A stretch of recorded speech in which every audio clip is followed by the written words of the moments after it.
48th state of the United States of America.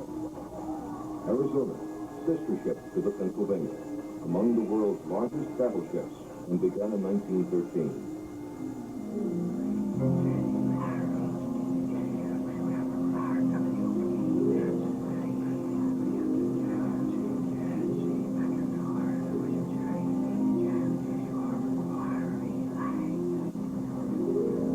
December 1918.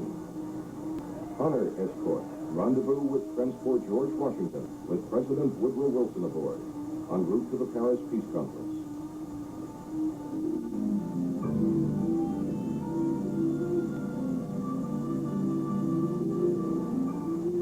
26th December 1918. Arrival New York with 238 homeward bound World War I veterans aboard ship. Personnel to join Victory Parade.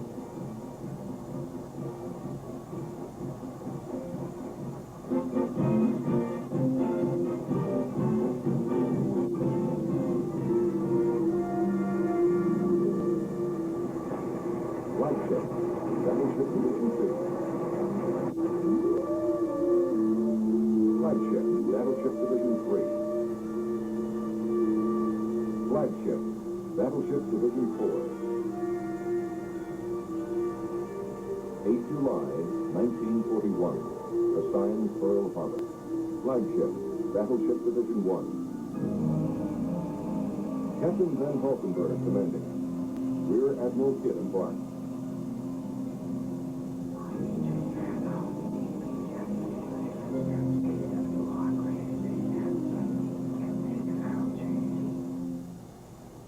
Pearl Harbor. By December 6, 1941, more than 90 ships would be in the harbor to become the object of one of the most brilliantly planned and executed naval attacks in history. Why? And how did this happen? It started a long time before.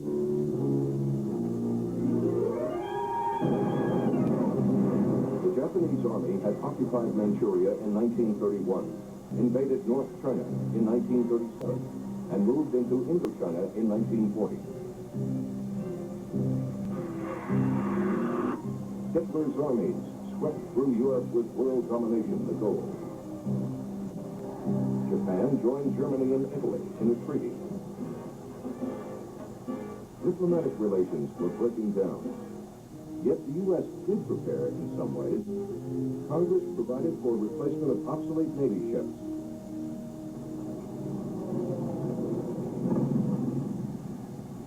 President Roosevelt said, "Your boys are not going to be sent into any foreign wars."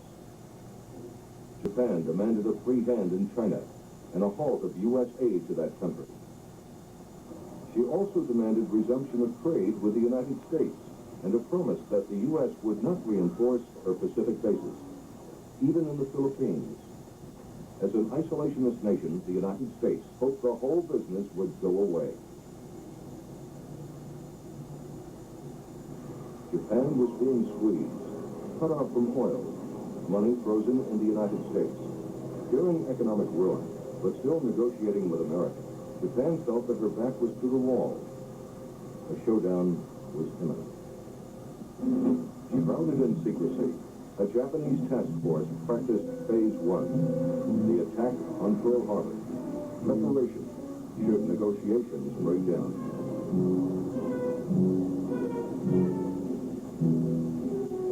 Emperor Hirohito, the Japanese sovereign. With war on the horizon, real power was exercised by the cabinet and the new prime minister and general of the army, Hideki Tojo. The commander-in-chief of the combined Japanese fleet was the brilliant strategist Admiral Isoroku Yamamoto. He realized Japan's only hope in controlling the Pacific War was to cripple the U.S. fleet in one devastating blow. The Japanese planned 6 coordinated operations based on an assumption that the main body of the Pacific Fleet would be anchored at Pearl Harbor. The occupation of Siam and the invasion of southern Burma.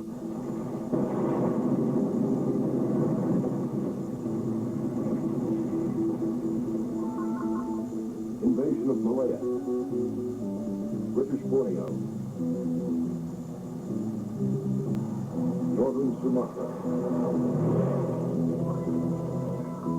occupation of Dutch Borneo, the Celebes, and Buena Timor, and the invasion of Java. Attack and prepare to invade the Philippines.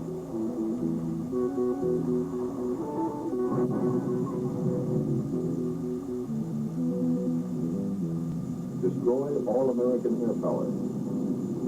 Attacks on Guam and Wake to sever American communications.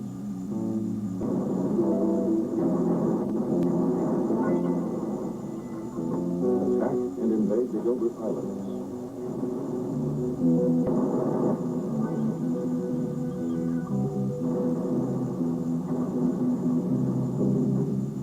Invade Singapore. And eliminate this British outpost.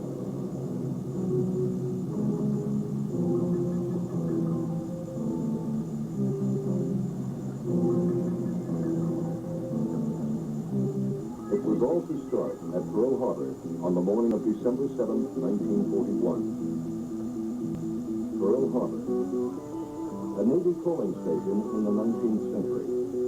By 1941, one of the most important bases in the Pacific, with a shipyard, a submarine base, and an air station. Since 1940, home port for the Pacific Fleet, a move aimed at deterring Japanese expansion. It would be Sunday, and the American fleet would normally be in harbor.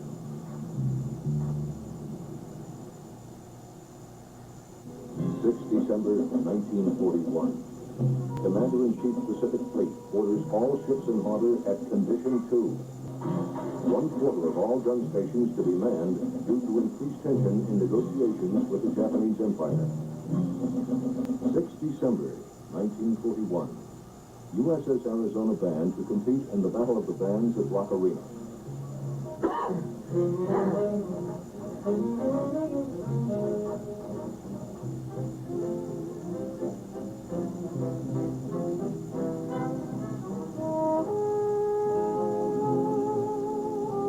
December 1941.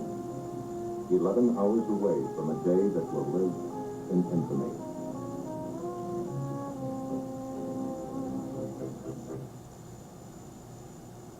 Just before 11 p.m., December 6th, about 8 miles off Pearl Harbor, 5 midget subs were launched from their motherships. Those on the decks could see Waikiki Beach. Across the water came faint sounds of music. The midgets were to steal into the channel, lie in wait off Battleship Row until the air attack started, then surface and launch their twin torpedoes.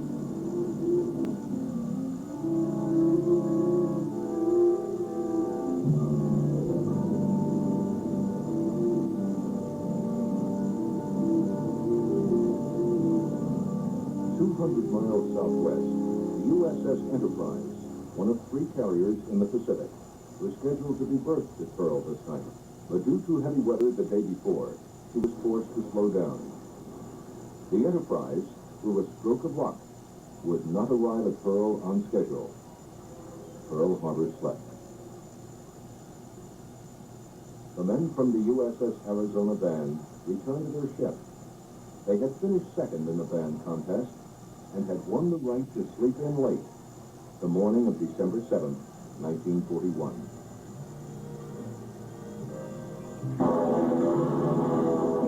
A float plane was launched from the cruiser Chikuma. It flew directly over Pearl Harbor. A message in simple code was sent to the task force. Enemy's fleet in Pearl Harbor.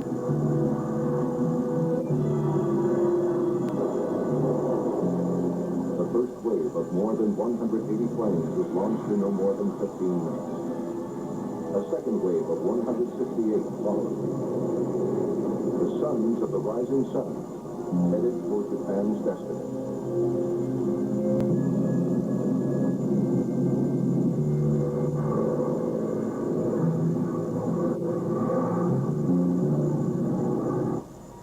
At sea, just outside outside Pearl Harbor, the destroyer Ward attacked a midget submarine.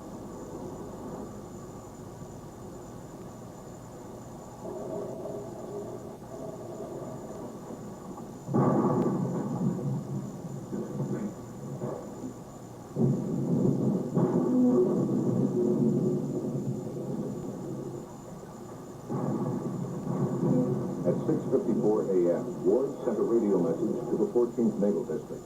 We have attacked, fired upon, and dropped depth charges upon sub operating in defensive sea area. At approximately the same time, an Army private picked up approaching planes on his radar, but they were thought to be a flight of B-17s from the mainland.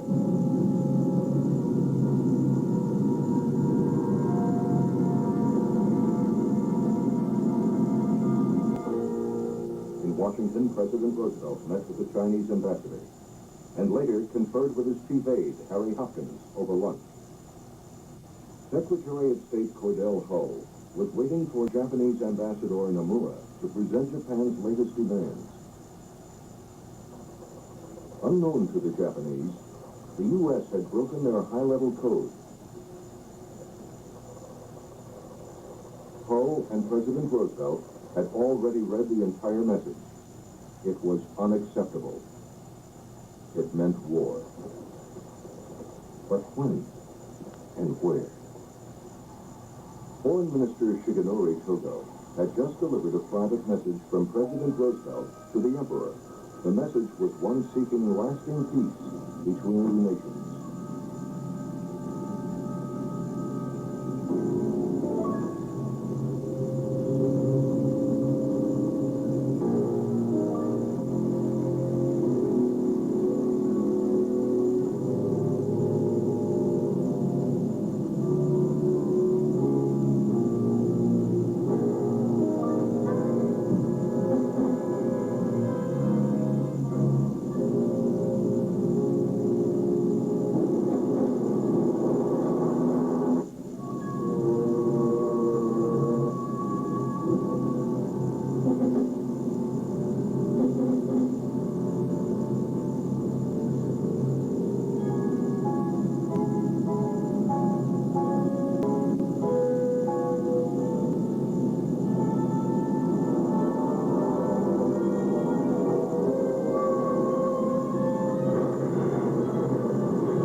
Japanese planes joined up over northern Oahu for their flight back to their carriers.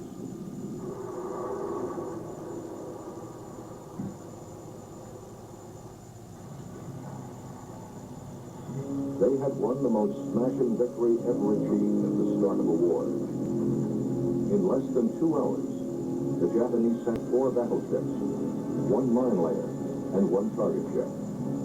Damage to varying degrees were 4 battleships, 3 cruisers, 3 destroyers, and 2 other ships.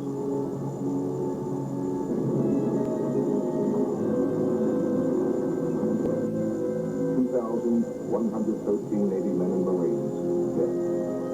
Another 980 wounded.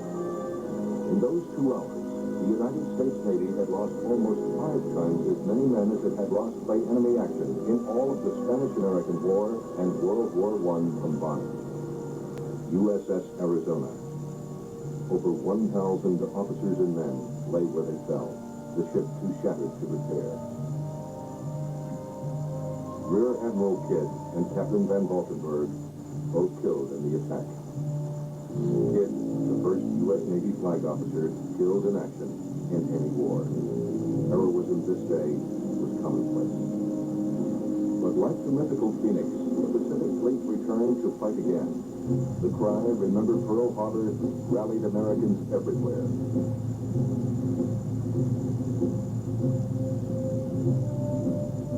Hundreds of civilian technicians, machinists, welders, mechanics, and engineers, working with Navy personnel, began a 24-hour around-the-clock operation of salvage and repair. It will stand forever as one of the greatest achievements in maritime history.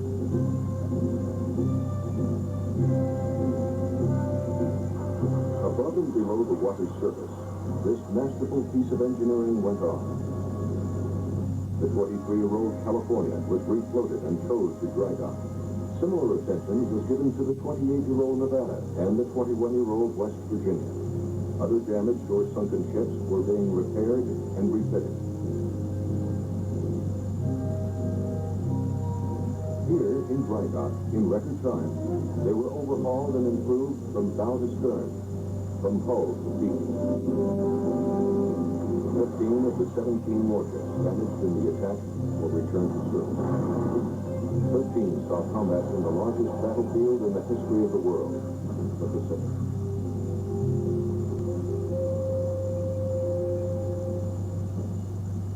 A tradition started soon after at Pearl. Every U.S. ship passing the Arizona paid its respects.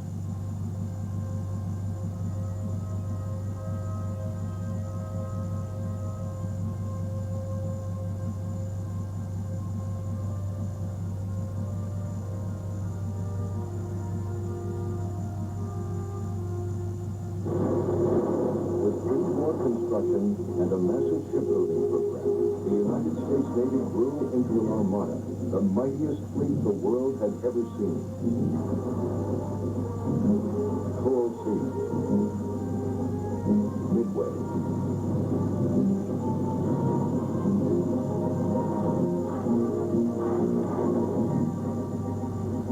Guadalcanal, the Gilberts, the Marshalls, New Guinea, the Marianas, the Philippines, Iwo Jima, Okinawa, Japan. Over 3.5 years. Victory.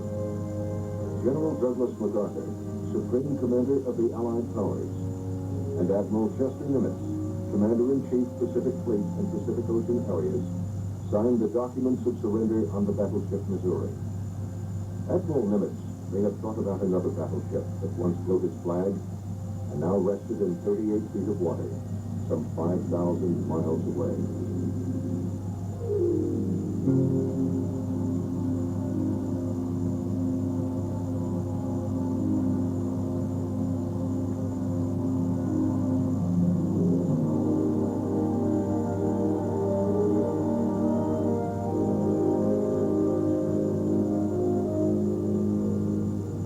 More than 1,000 men died almost before they knew who they were fighting.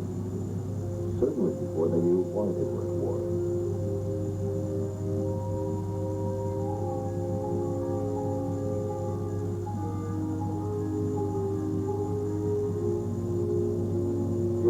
forget December 7th, 1941. If we forget over 1,000 men still entombed aboard USS Arizona, if we forget that a nation unprepared will sacrifice many of her finest men and women, then we would forget what America stands for. And that is why we must remember Pearl Harbor. Home port still for one of the world's most powerful naval forces, the United States Pacific Fleet.